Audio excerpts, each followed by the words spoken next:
Welcome to all on Easy Learn Sing classes, and today we are going to discuss a topic of cell. जैसा कि हम सभी लोग जानते हैं कि सेल बायोलॉजी जो आपका होता है, ये हर एक एग्जाम का पार्ट होता है। चाहे आप अगर नीट के लिए प्रिपरेशन कर रहे हो, या फिर आप सीएसआईआर के लिए प्रिपरेशन कर रहे हो, या फिर आप गेट के लिए कर रहे हो, या कोई भी मेडिकल एग्जाम हो, whatever they are, they must included the topic which are a part of your cell biology. Either they are cell communication, either they are cell signaling, either they are mitosis, meiosis and so on. These all are part of your cell biology. ठीक है, तो ये सब चीजें आपके cell biology में आती हैं। लेकिन अगर हम लोग बेसिकली पूछा जाए तो सेल बायोलॉजी होता क्या है, मोस्ट ऑफ द पीपल को पता नहीं होता है कि सेल बायोलॉजी होता क्या है। पढ़ते तो सब हैं, लेकिन क्लियरली जो होता है, क्या कॉन्सेप्ट होता है, ये बहुत से लोगों को पता नहीं होता है। तो हम लोग क्या करेंगे, आज बेसिक क्लियर करेंगे कि सेल बायोलॉजी होता क्या है इंट्रोडक्शन के थ्रू। देन हम लोग डिस्कस करेंगे कि आपके सेल बायोलॉजी में क्या क्या ब्रांचेस आते हैं, जिनको कि हम लोग अपने एग्जामिनेशन के प्रिपरेशन के लिए मेनली तैयार करते हैं। ठीक है, तो शुरू करते हैं। What is cell biology. तो देखो, सेल बायोलॉजी होता क्या है। पहली बात तो ये है कि जितने भी लोग होते हैं, या चाहे वो ह्यूमन बींग्स हो या फिर कोई भी चीज की बात करें, तो सबके पॉइंट का क्या होता है, सबके लाइफ में क्या होता है, एक ओरिजिनेशन पॉइंट होता है जहां से उनके लाइफ की शुरुआत होती है, या फिर कह सकते हैं everyone have their own origin, right. So what is the origination point of human beings? It is called as cell. Cell क्यों कहते हैं? क्योंकि हमारा जो बॉडी होता है ये सेल से ही मिलके बना हुआ होता है। ठीक है, इसीलिए हम लोग सेल को क्या बोलते हैं, that is structure and functional unit of life. Okay, structural and functional unit of life, इसीलिए हम लोग सेल को बोलते हैं। और ये बेसिक चीजें हैं कि आपका जो जितना भी लिविंग ऑर्गेनिज्म होता है वो किससे मिलके बना हुआ होता है, वो आपके सेल से बना हुआ होता है। ठीक है, तो सेल बायोलॉजी होता क्या है? सेल बायोलॉजी बेसिकली आपके बायोलॉजी का ही एक ब्रांच होता है, जिसमें कि आप क्या देखते हैं, जिसमें कि हम लोग बायोलॉजी के थ्रू आपके सेल के स्ट्रक्चर को, सेल के फंक्शंस को, सेल्स के बिहेवियर को पूरे डिटेल में पढ़ते हैं। ठीक है, दैट इज क्या, कैसा स्ट्रक्चर है आपके सेल का, रिजिड है या प्लेनर है, परमिएबल है या इम्परमिएबल है, in that's all comes under your structure. Function की बात करें तो क्या फंक्शन करता है आपका सेल ऑर्गेनेल, लाइक पैकेजिंग करता है, just like your Golgi apparatus, और your just like your mitochondria for the production of your energy. These all are your cell organelles. They all are part of your cells. So what are their functions? They all come under the function of the cells. Now आपके cell का behaviour कैसा है, कैसा cell आपका response करता है किसी भी प्रोसेस के टाइम। ठीक है, तो ये सब किस में आते हैं, ये सब सारे ही आपके सेल बायोलॉजी में आते हैं। इधर their structure, their function, their behaviour, everything comes under the cell biology. अब देखते हैं कि क्या-क्या चीज़ों से ये डील करता है। आपका जो सेल बायोलॉजी होता है, ये इंक्लूड करता है सेल की एनाटॉमी, मीन्स कैसा है आपका स्ट्रक्चर, उसका behaviour, they all come under the cell anatomy. ठीक है, इसके बाद आता है सेल डिवीजन, कैसे आपका सेल डिवाइड होता है एक से दूसरे सेल के फॉर्म में, और कैसे ये आपके सेल्स का जो नंबर होता है वो इंक्रीज होता है एज वेल एज डिक्रीज होता है, इन केस ऑफ माइटोसिस और in case of meiosis. Okay, as well as आप ये भी देखते हैं कि आपकी जो सेल के प्रोसेस हैं, लाइक सेल रेस्पिरेशन, कैसे एजिंग होता है, जिसको कि हम लोग सेल डेथ बोलते हैं, ये सारे ही प्रोसेस आपके सेल बायोलॉजी में इंक्लूड होते हैं। ठीक है, अब देखो, आपका जो लास्ट पॉइंट है, जैसे हर एक चीज की अगर हम लोग कोई पढ़ाई करते हैं, ठीक है, तो उसको क्या बोलते हैं, पर्टिकुलर टर्म दिया जाता है। अगर आप कोई भी चीज की पढ़ाई करते हैं, जैसे अगर आप बायो में क्या करते हो, बायोलॉजी में हम लोग क्या करते हैं, living organism, cells, micro organism, जितने भी ऑर्गेनिजम्स होते हैं उनकी पढ़ाई करते हैं। सेम एज आपका फिजिक्स में क्या होता है, केमिस्ट्री में क्या होता है, केमिकल एलिमेंट्स की हम लोग स्टडी करते हैं।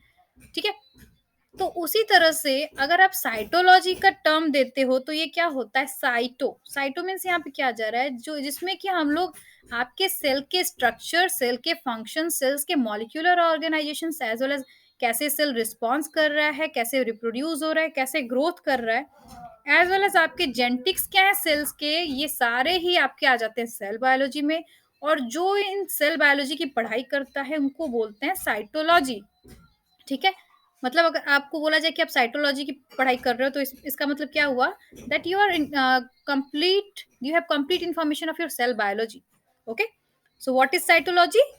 Cytology is the biological science जिसमें कि हम लोग डील करते हैं study of structure, functions as well as all the everything about your cell, they all comes under cytology. ठीक है, तो ये होता है साइटोलॉजी। आई होप कि आपके सारे डाउट्स क्लियर होंगे क्योंकि मैं बेसिक से पढ़ा रही हूँ, and I will try to do my best that everything will be clear in a very short form as well as very clear concept will be given from myself. Okay, and if you have any query you can contact me by giving comments on my options which are given below, as well as you can join me on Telegram also. Okay, so we are moving to the next slides, that what are the branches of your cell biology. देखो, आपके cell biology में बहुत सारे branches आते हैं, लेकिन अभी मैं कुछ ब्रांचेस को डिस्कस कर रही हूँ। एक ब्रांच आता है आपका सेल बायोलॉजी में साइटोटैक्सोनॉमी। अब आधा आप इसमें देख सकते हो, दो चीजों से मिलके बना हुआ होता है, cyto and taxonomy. Cyto means हो गया साइटोलॉजी, जिसमें आप सेल के बारे में पढ़ रहे हो। ठीक है, टेक्सोनॉमी मीन्स क्या हो गया, मीन्स क्या उसका बिहेवियर है, क्या उसका स्ट्रक्चर है, ये सब चीजें आपकी आ गई साइटो टेक्सोनॉमी में। तो आपको क्लियरली पता चल गया, cytology plus taxonomy is equal to cytotaxonomy. Means इसमें आप सेल के बारे में भी पढ़ रहे हो एज वेल एज उनके बिहेवियर और स्ट्रक्चर, जो कि क्रोमोसोम के थ्रू होता है। क्रोमोसोम के थ्रू ही हम लोग बिहेवियर को जज कर पाते हैं। ये सब किस में आता है, आपको साइटोटेक्सोनॉमी में। मतलब इसमें आप सेल के बारे में भी पढ़ रहे हो एज वेल एज उनके बिहेवियर, उनके chromosomal chromosomal abbreviation and so on के बारे में भी जान रहे हो। तो इसको बोलेंगे साइटोटेक्सोनॉमी। बात करें दूसरे ब्रांच की तो इसको बोलते हैं साइटोजेनेटिक्स। ये भी दो वर्ड से मिलके बना हुआ होता है, साइटो प्लस जेनेटिक्स। साइटो में आप सेल के बारे में पढ़ोगे और जेनेटिक्स में आप क्या करोगे, उसको डीएनए वगैरह जितने भी डीएनए जेनेटिक्स के टॉपिक्स हैं उनसे कोरिलेट करके पढ़ोगे, तो इसको बोलते हैं साइटोजेनेटिक्स। ठीक है, मूव करते हैं थर्ड पार्ट की तरफ। थर्ड होता है सेल फिजियोलॉजी। सेल फिजियोलॉजी क्या होता है, इसमें आप देखो अगेन साइड सेल के बारे में पढ़ोगे। फिजियोलॉजी मीन्स क्या होता है, how they behave, how their activities were carry on, how they keep it up their properties, how they're showing their behavior, how they're keep alive and so on। ये सारे आपके किस में आते हैं, सेल फिजियोलॉजी में। मीन्स साइटोलॉजी सेल के भी आप पढ़ रहे हो उसके बारे में, और कैसे सेल अलाइव रह रहा है उसके बारे में पढ़ रहे हो, तो इसको बोलेंगे सेल फिजियोलॉजी। मूव करते हैं फोर्थ ब्रांच की तरफ, जो कि होता है साइटोकेमिस्ट्री। साइटो यहाँ पे अगेन आपको मिल गया, साइटो मीन्स हो गया सेल, जिसमें आप सेल के स्ट्रक्चर के बारे में पढ़ रहे हो, बिहेवियर के बारे में पढ़ रहे हो। केमिस्ट्री मीन्स हो गया, इसको अगर कोरिलेट कर लें बायोकेमिस्ट्री से, मतलब वो केमिस्ट्री का ब्रांच जिसमें कि आप सेल बायोलॉजी को विजुअल बायोकेमिकल एनालिसिस टेक्निक्स के थ्रू डील करते हो, तो उसको बोलते हैं साइटो केमिस्ट्री। क्योंकि बेसिकली केमिस्ट्री में होता क्या है, हम लोग एनालिसिस के थ्रू इसको पढ़ाई करते हैं। जिस भी चीज़ों को हम लोग analysis, chemical analysis as well as visualisation techniques के थ्रू पढ़ते हैं, उनको बोलते हैं बायोकेमिस्ट्री। तो इस तरह से आपका साइटोकेमिस्ट्री का इन्वेंट हुआ। अब बात करें फिफ्थ ब्रांच की तरफ, जिसको बोलते हैं साइटोपैथोलॉजी। तो साइटोलॉजी मीन्स होता है, देखो अगेन साइटो आ गया मीन्स सेल का स्टडी, पैथोलॉजी मीन्स डायग्नोसिस करना। ठीक है, how their disease were occur, what are the origination of their disease, so this all comes under your cytopathology। Last branch होता है साइटोइकोलॉजी। इसका मीन्स होता है, साइटो मीन्स अगेन आ गया सेल के बारे में पढ़ाई करना है, इकोलॉजी में क्या होगा, जिसमें कि आप इकोलॉजिकल चेंजेस के बारे में पढ़ते हो, that how their changes occur in the chromosomal number of cells, so these all are comes under your cytoecology।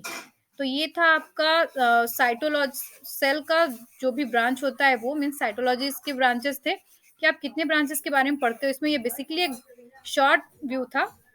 अगर हम लोग साइटोलॉजी के बारे में पढ़ना चाहें, उनके क्या क्या ब्रांचेस हैं, तो पढ़ते नहीं खत्म होगा, इतना ज़्यादा वाइड है आपका cell biology. But I think and I hope कि आपको सारी चीज़ें समझ में आई हों। नेक्स्ट क्लास में हम लोग अगेन अदर ब्रांचेस के बारे में बात करेंगे, या फिर सेल बायोलॉजी के ही टॉपिक्स को डिस्कस करेंगे। तब तक के लिए please like share and subscribe my channel. अगर ये इन्फॉर्मेटिव लगा हो तो ये शेयर करिए ज़्यादा से ज़्यादा। So thank you for watching, thank you so much, and we will back with a new topic. Till then, thank you so much.